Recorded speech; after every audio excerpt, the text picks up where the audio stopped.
O nosso segundo tópico de revisão é sobre o assunto inflamação aguda e crônica e reparo. Então nós já vimos na aula anterior as células sofrendo adaptações para conseguir sobreviver à mudança de determinados fatores ambientais, pressão externa. Nós vimos que alguns fatores externos são tão nocivos que essas células não conseguem sofrer a adaptação, entrando em morte celular, que é a necrose e a apoptose, assunto que nós vimos na aula anterior. Nós vamos ver hoje aqui o assunto sobre inflamação, e vamos ver que a inflamação ela é essencial para a sobrevivência dos organismos, já que elas estão envolvidas em diversos processos, como reciclagem de tecidos danificados e necróticos, destruição de micro-organismos, eliminação de toxinas. Tudo isso é feito pelo processo inflamatório. Nós temos no processo inflamatório os fatores negativos, que é por exemplo, a iniciação inapropriada, então antes do momento certo ou de forma abrupta. Quando ela é fracamente controlada, então quando eu tenho uma inflamação de ação exacerbada, além dos limites, isso também vai causar dano para o meu tecido, E isso vai levar a injúria e desordem tecidual, como nós vimos anteriormente. Então aqui é inflamação promovida pelo sistema imunológico, também causando injúria e desordem tecidual. A inflamação ela é uma reação complexa, em tecidos, que consiste principalmente na resposta do sistema circulatório e sistema imunológico. Esses dois sistemas são extremamente importantes porque eles estão intimamente interligados, sistema circulatório e sistema imunológico. Então, por exemplo, um aumento, ou uma ação exacerbada do sistema imunológico, ele pode levar a danos do sistema circulatório. E esse sistema circulatório é extremamente importante para a homeostase do nosso sistema maior, e se ele for danificado, isso vai trazer grandes problemas. O sistema circulatório, como nós sabemos, ele permeia todos os tecidos e a função dele é veicular elementos, seja ele elementos importantes como oxigênio ou nutrientes, ou elementos celulares que estão envolvidos no processo inflamatório, como proteínas e leucócitos para o local da inflamação, que está relacionado com reparo tecidual e destruição dos micro-organismos. Então, a inflamação ela é necessária, e quem veicula esses elementos relacionados à inflamação é o sistema circulatório. Por isso eu digo que o sistema circulatório e o imunológico estão intimamente interligados. O sistema imunológico ele é responsável pela produção de proteínas plasmáticas, leucócitos circulantes, fagócitos teciduais, todos esses elementos relacionados ao processo inflamatório. A inflamação ela tem duas divisões: a inflamação aguda, que é aquela rápida e de curta duração, durando horas ou poucos dias, e está relacionada com a exudação de fluidos e proteínas do plasma, que vai estar relacionado com edema. Na inflamação aguda também vai ocorrer a migração de leucócito, como os neutrófilos, para o local onde está ocorrendo a agressão, onde está ocorrendo a entrada, por exemplo, de substâncias tóxicas ou de um micro-organismo. E nós temos também a inflamação crônica, Ocorre quando esta inflamação aguda ela não obtém o sucesso na eliminação, ou seja, não foi capaz nas primeiras horas ou no início da inflamação, da entrada desse agente patogênico, por exemplo, eliminar esse agente agressor. E aí ela vai permanecer, ela vai ter uma longa duração, e ela está associada principalmente à presença dos elementos do sistema imunológico, linfócitos, macrófagos, a promoção na inflamação crônica de angiogênese, que é a formação de novos capilares sanguíneos, visando irrigar, visando levar cada vez mais suprimentos para esse local onde está ocorrendo esse processo infeccioso e, consequentemente, a inflamação. A fibrose tecidual, então, ocorre muito aqui na inflamação crônica, a fibrose tecidual, que é a repercussão de um processo inflamatório que ficou por muito tempo. Então, quando cessa isso, pode acontecer a fibrose, né? E, consequentemente, a destruição tecidual. Porque nós vimos que elementos do sistema imunológico têm papel na destruição tecidual, um agente agressor como o micro-organismo também tem o seu papel nessa destruição tecidual. É por isso que a gente diz que a relação parasita-hospedeiro colaboram para que haja uma destruição, um dano tecidual, como fibrose ou a própria destruição desse tecido. Então, essa inflamação ela precisa ocorrer porque ela é necessária, mas ela tem que ocorrer dentro dos seus parâmetros normais. No tempo devido, porque se permanecer por mais tempo, vai ficar cronicamente e isso vai trazer danos. Quando é que ocorre esse término da inflamação? Primeiro, quando tem a eliminação do agente agressor, quando eu tenho o esgotamento desses mediadores que estão promovendo esta inflamação. Então, as células que produzem a diminuição de células que estão envolvidas na síntese de uma substância, de um mediador que está relacionado com inflamação, a diminuição dele está envolvido aqui no término também desta inflamação. Leucócitos teciduais dissipados, então, se o estímulo terminou ou diminuiu, tem que também haver uma diminuição, consequentemente, da resposta imunológica, né, com a diminuição de leucócitos, por exemplo, teciduais.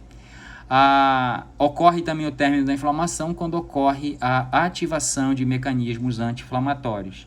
Então, nós temos mecanismos dentro do sistema imunológico que, em contrapartida, regulam esta inflamação, né, para que ela não seja praticada de forma exacerbada, porque, como nós já vimos, isso vai causar danos teciduais. Então, nós temos células que regulam essa resposta inflamatória aqui exacerbada. A eliminação, o término dessa inflamação, ela pode ser de forma natural, né? Então, quando ocorre a eliminação, quando ocorre o esgotamento dos mediadores, a diminuição dos leucócitos teciduais, quando o próprio mecanismo do sistema imunológico regula esta inflamação ocorrendo o seu término. Mas dentro da nossa área nós podemos também fazer intervenções, né, externas, fazer intervenções para que ocorra o término dessa inflamação. Então, aqui na questão do agente agressor, nós podemos fazer uma intervenção como o uso de antimicrobianos. Então, eu estou eliminando o agente agressor e, consequentemente, fazendo com que haja o término da inflamação. Nos mediadores, eu posso usar também substâncias que bloqueiem esses mediadores. Então, um dos mediadores é a histamina, por exemplo, envolvido em processos inflamatórios. Então, eu posso usar um antihistamínico. Dos leucócitos teciduais, né, eu não tenho como modificá-los, como diminuir a sua quantidade, mas quando eu faço ações anteriores como a diminuição do agente agressor, como a diminuição dos mediadores, consequentemente eu vou fazer com que haja a diminuição desses leucócitos, porque eles não têm mais função aqui, já que eu eliminei a pressão ambiental, as coisas que estavam promovendo a sua permanência aqui nesse ambiente. E a ativação de mecanismos anti-inflamatórios. Eu posso usar também anti-inflamatórios para bloquear essa resposta agressora de uma inflamação de forma exacerbada. É lógico que nós vamos fazer essas intervenções quando isso já estiver perdendo o controle, quando isso já estiver causando dano para o hospedeiro, porque, como nós vimos, a inflamação ela é essencial até um determinado ponto, mas quando ela começa a causar mais dano do que benefício, nós temos que fazer, como profissionais da área da enfermagem, algumas intervenções. A resposta inflamatória ela está intimamente relacionada com o processo de reparo, como nós vimos.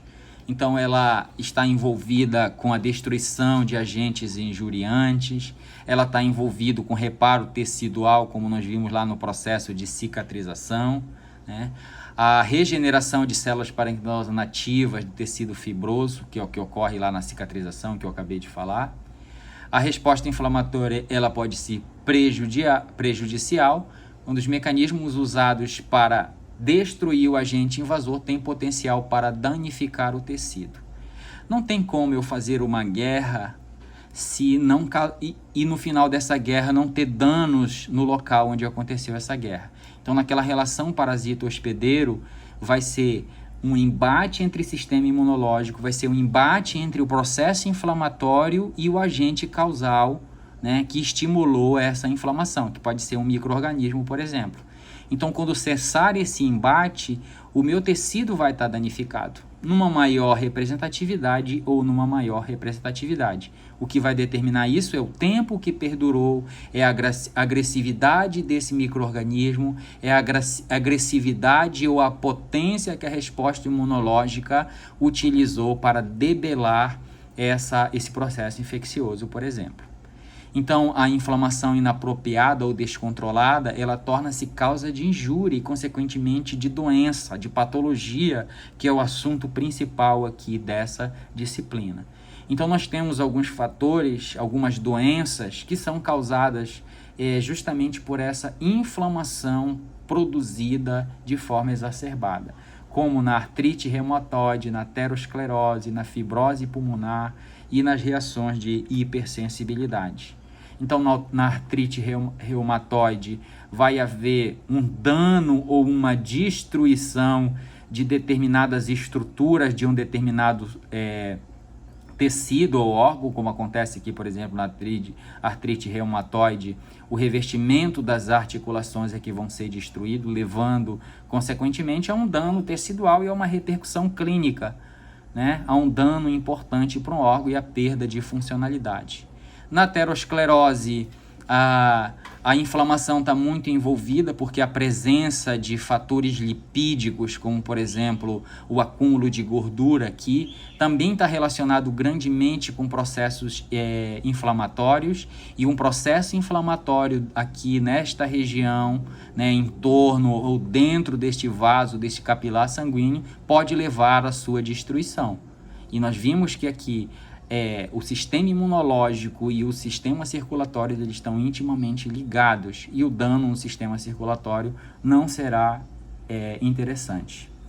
A fibrose pulmonar, então na fibrose pulmonar é um dano também causado pela resposta imunológica, e dependendo se for o agente agressor que entrou aqui, como bicobactéria e tuberculose, por exemplo.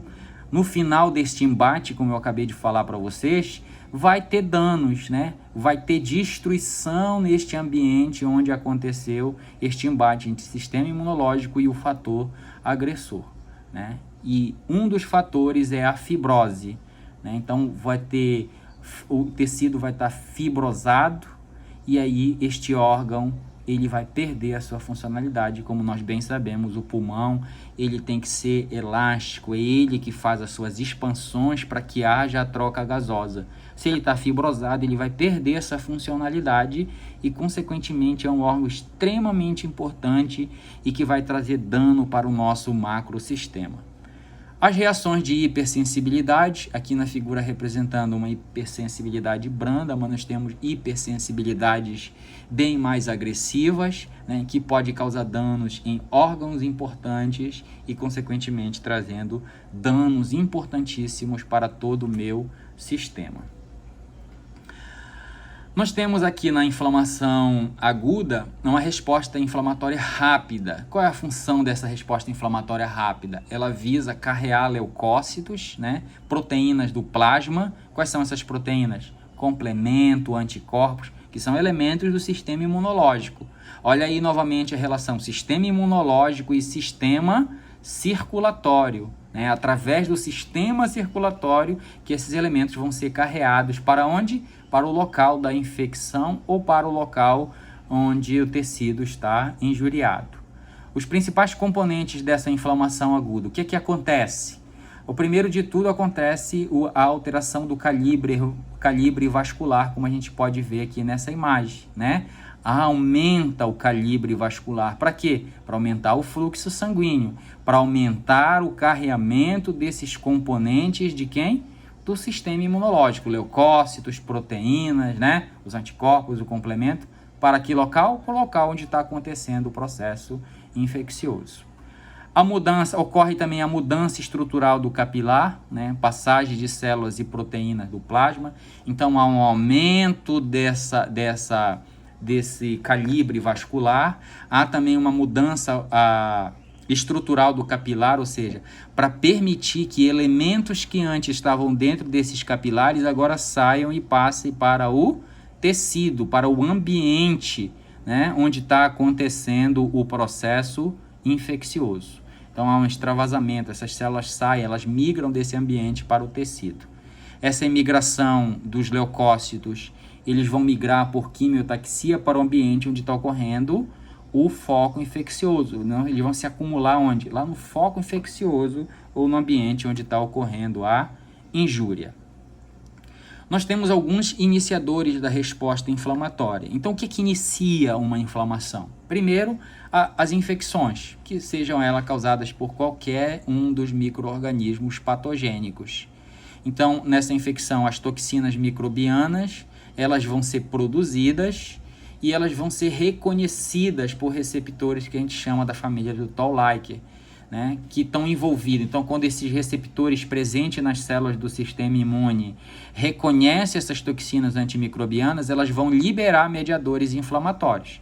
Então, o ponto inicial da infecção é o reconhecimento de algo estranho para que haja a liberação e a produção de mediadores inflamatórios. Então, uma das funções, do que desencadeia um processo inflamatório é uma infecção, a entrada de um micro-organismo, de um agente patogênico.